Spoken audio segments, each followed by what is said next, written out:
really want to understand Gen X, you have to go a little bit earlier. You have to go to Saturday mornings before we were 10 years old, before we had opinions, before we had cars, before we had any power at all.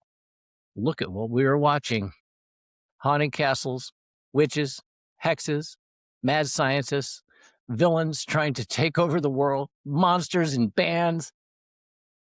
That was that that's what was on at 9 in the morning when we were eating cereal on Saturday mornings. And it wasn't presented as trauma. It was colorful, it was musical, it was funny, but it was still dark. The imagery mattered, the lighting mattered, the tone mattered, even when it was sweet. Josie, the Pussycats, the Archies, Partridge Family.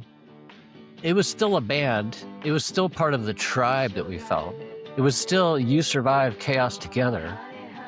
We didn't get superheroes as much as we got rhythm sections. And that's interesting. We were being introduced to danger theatrically, stylized fear, and we didn't flinch. We absorbed it. And that's our starting. And it didn't stop with cartoons.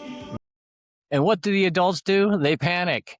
They're on 60 Minutes asking if it's satanic, if it's dangerous, if it's corrupting. But what were we actually doing? We weren't summoning demons. We were rolling dice and figuring out how to survive imaginary worlds. We weren't worshiping dragons. We were fighting them. That's the big psychological difference. Fantasy gave us something important: agency. Cartoons gave us monsters. Games gave us strategy. And from the outside, it looked chaotic. From the inside, it felt like rehearsal for a life we were about to lead. So when people ask why Gen X turned darker, more independent, more ironic, maybe the better question is, what were we handed before we were 10?